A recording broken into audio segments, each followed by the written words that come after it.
Alright, so we are about to get this match underway. We have Rdamage here, who are on the host. They're still hosting. They just lost on their host, so both teams are losing on their host, not making use of that kind of quicker registering Lancer, which means that you do damage a little bit quicker than if you were off host.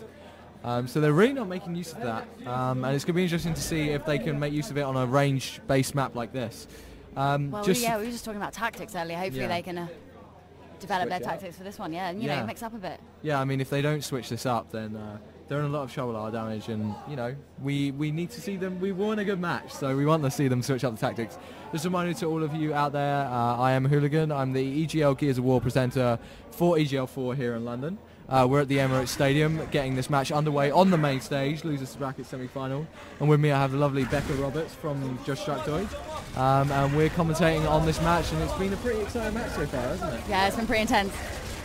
My voice is already going, so I'm a pretty crappy commentary apparently. But yeah, so we're getting underway. It looks like the guys are pushing up top. Again, apologies to those of you who have just joined us in the stream.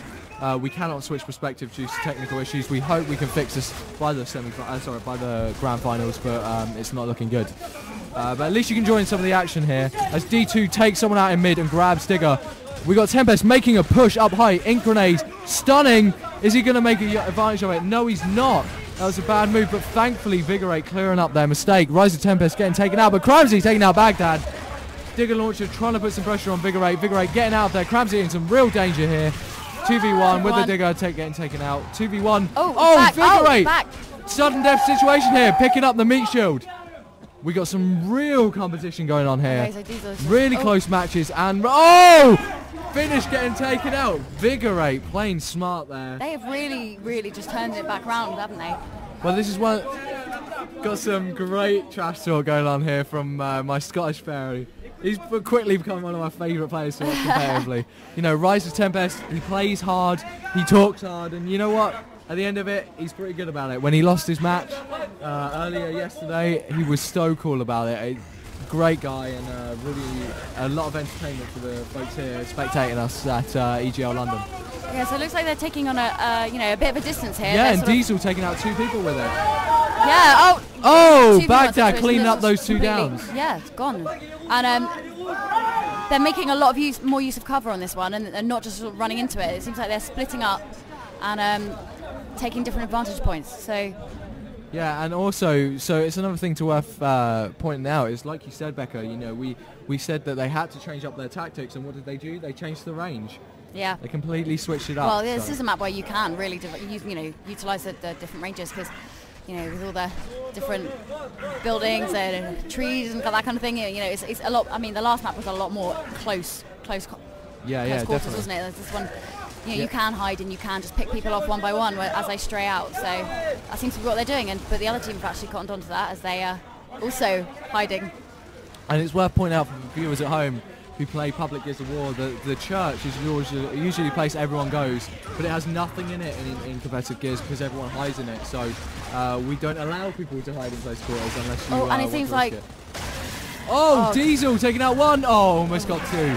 Tempest are like, you know, grouping up there and using teamwork. Yeah.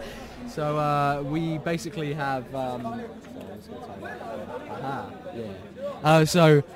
Basically we are going to get underway now again for round 4 now. 2-1 to the folks on the Tempest team.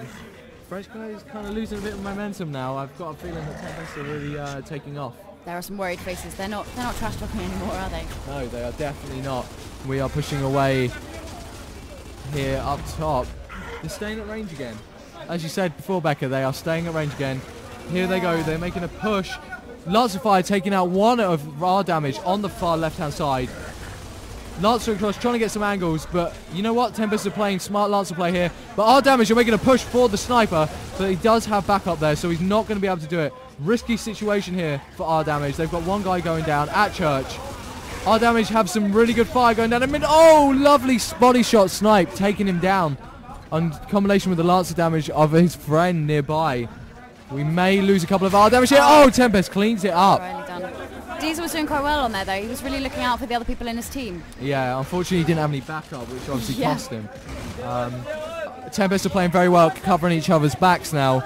and not letting those 1v1 situations happen. Tempest taken out again. Scottish Ferry getting wild up here at EGL London. D2 is going to try and make a push. He's confident in his shotgun skills, but there's 4 of them. So he's going to fall back to his teammate. We're going to see a bit of a stalemate situation here, I think, because I think Rdamage are not going to want to make the push. But Tempest, they're not going to give him good breathing space. I think we're going to see a 4-man push for the French side. So we've got a nice ghost cam view on what Tempest are up to. Notice that Nemesis is slowly moving around that flank. You've got one guy slowly moving around behind. Tempest is joining him, and then you've got 2 guys in the mid. They're not going to give him any breathing space. They're just going to pin him into a corner. They're working really well. They've got their tactics really good on this one. They're you know, keeping him at bay, really. Yeah, and if you notice, Cramsey is constantly active reloading his Lancer, constantly trying to put the pressure on there, constantly trying to make it so that, you know what, it looks like they're going to make a push down mid. But actually, we've got Rise of Tempest slowly making his way to the boxes. Bear in mind, those boxes are destructible, so if they notice it, they probably will Lancer it to try and take it out. Nemesis now trying to put some crossfire on right at back cellar. Tempest making a push with a shotgun now. Fortunately, we can't go on board. Like I said, we're on board with Diesel from the Rdamage team. So unfortunately, we can't switch their perspectives. Nemesis making a push. Cramsey and Vigora need to move up now. They're 2 teams. Tempest obviously lancering someone in cellar, and Cramsey's going to put some crossfire on. Nemesis cleaning up. Tempest have this momentum now, don't they? They really do. This is interesting. Complete switch up from the start of this game where Tempest had no momentum. Tempest looked like they were going to get absolutely destroyed by the French side.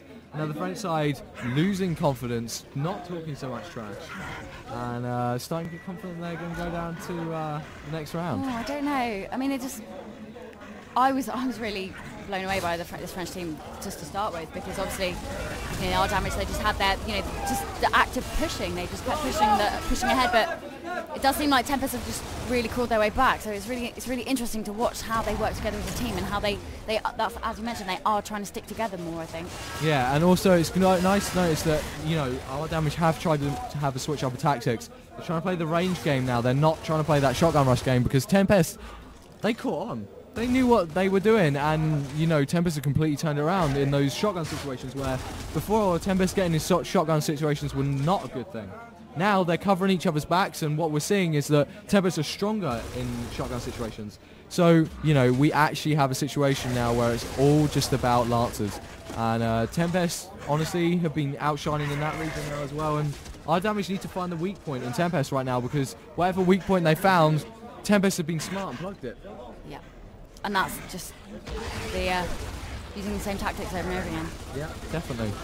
And that's what it is. Tempest punish you if you play the same way every single map. And, you know, Tempest quickly looking to be favourites to get through to the losers bracket finals here. Maybe into the... I'm thinking they may even be the guys to take on Apex right now. Really? I think Imperial, who they would be facing in the losers bracket finals if they went through, are too conservative. You know, Apex could have and will destroy Imperial at any given time, because Imperial play angles, they play at distance, and Apex just know how to take that out. Yeah. I think this is the team, if any, Tempest are the team even, to have any chance of taking down Apex as the champions of EGL4 here in London. So just for those of you at home, we are at the Emirates Stadium, which is the home of Arsenal Football Club. And it's a pretty impressive venue, I must admit. It's pretty cool. We're not actually out on the pitch, thankfully. Freezing our butts off there. That would be kind of cool, wouldn't it? I think they should put the FIFA matches down there. Now that would be cool. That'd be awesome. That'd be like a really surreal experience. Yeah, but then don't ask them to actually play football, because this is esports. Yeah. It's quite depressing, isn't it, that you can be champion of an esports thing and maybe not be able to play football at all. Yeah, winning the FIFA tournament at the Arsenal Stadium would be pretty cool. It'd be really weird. It'd be like interactive football at a football stadium. You don't get a cup for it, unfortunately. Oh, that's a shame. Maybe we can give them a mug. Or maybe I can make better jokes, honestly. So it looks like we've got a little bit of a stalemate going on here. There's not really much advancing from either team, really.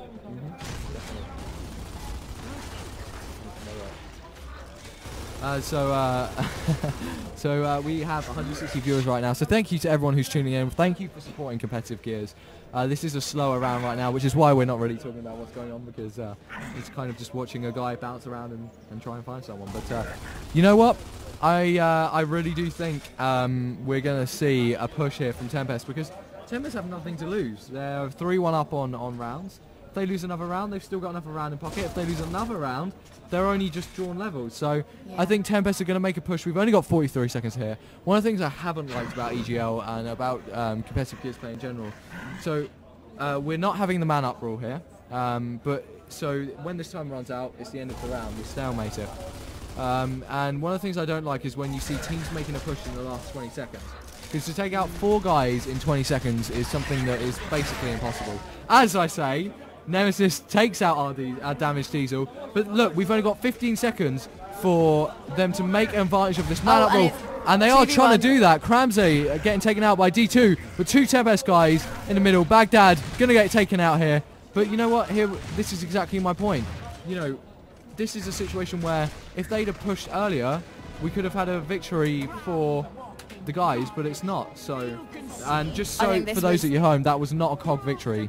We do not play the man-up rule. So just because there was more COG alive less than LOCUST, we do not count that as a round win. So it is actually 3-1 still at this point. But it's pretty much going to be a Tempest victory, isn't it? Oh yeah, pretty much. But yeah, I just don't like these last-minute pushes because they're always too late. And you know, we saw Tempest have the chance to take that round. If they'd done that a minute earlier, they would have done it. But they didn't. And as I say that, Vigorate punishing in the middle, taking out 3 for Vigorate. Really on fire here. And it's 1v3 here. D2 trying to put up a fight. There we go. Wow. Tempest take the map. That was a fast round. Yeah, it was a fast round. This makes up for the crap we just had to watch. But that's the way to do it. There is a list if you go to competes or compote even /G3, you can see our tournament brackets. One more map for Tempest and they take this. Ignore the LOCUST won the match. They did not win the match. And we're about to get the next map underway, which is Dry Dock on Tempest host. So what's the score? It is 2-1 to Tempest. Oh, the tables have turned. Indeed. We'll be back with you shortly as we get the next map set up. We'll talk to you then. Hope you're enjoying the show.